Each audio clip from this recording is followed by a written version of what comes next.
পালিত হল ভারত সেবাশ্রমের প্রতিষ্ঠাতা যুগাচার্য শ্রীমৎ স্বামী প্রণবানন্দজি মহারাজের 130তম আবির্ভাব দিবস।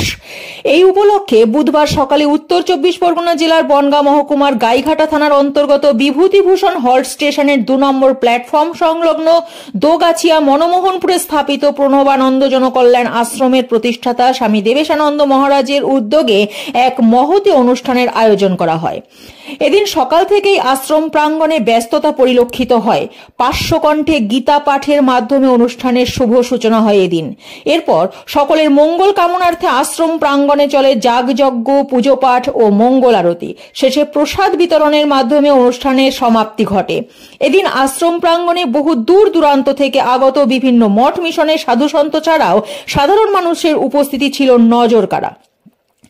এদিনের অনুষ্ঠান প্রসঙ্গে জেলা এক্সপ্রেসের মুখোমুখি হয়ে আশ্রমের কর্ণধার স্বামী দেবেশানন্দজি জানান, আজকে আমরা এই যে অনুষ্ঠান এখানে হচ্ছে, এটা প্রণবানন্দ জনকল্যাণ আশ্রম তথা প্রণবানন্দ জনকল্যাণ ট্রাস্টের পক্ষ থেকে প্রণবানন্দজি মহারাজের 130তম আবির্ভাব দিবস উপলক্ষে এটা বার্ষিক উৎসব হিসাবে এই 6 বছর এখানে হচ্ছে। তার 130তম আবির্ভাব দিবসকে সামনে রেখে জাতি গঠন তথা দেশ গঠনের উদ্দেশ্যে এখানে আজকে 500 কণ্ঠে গীতাপাঠ হয়েছে। কয়েক হাজার লোক আজকে প্রসাদ পাবে এবং গতকাল এখানে ড্রয়িং কম্পিটিশন হয়েছে। সমাজে বাচ্চাদের উৎসাহিত করার জন্য কিছু সাংস্কৃতিক অনুষ্ঠান আছে, বিকালে কিছু ধর্মীয় অনুষ্ঠান আছে।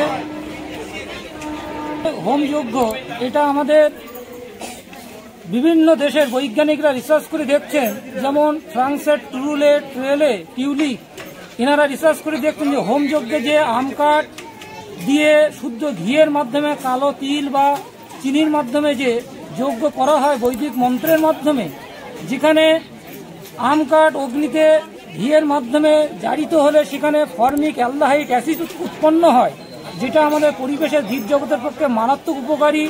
এবং এমনকি এখানে কালো তিল বা চিনি দিয়ে এবং যষ্টি মধু থেকে একাধিক জড়িবুটি দিয়ে এখানে যে যজ্ঞ করা হয়েছে, যেখানে বায়ুমণ্ডলের সিএফসি গ্যাস, কার্বন ক্লোরোফ্লোরাইড গ্যাস অধিক মাত্রায় কমে গিয়ে অক্সিজেনের মাত্রাকে বাড়িয়ে দেয়।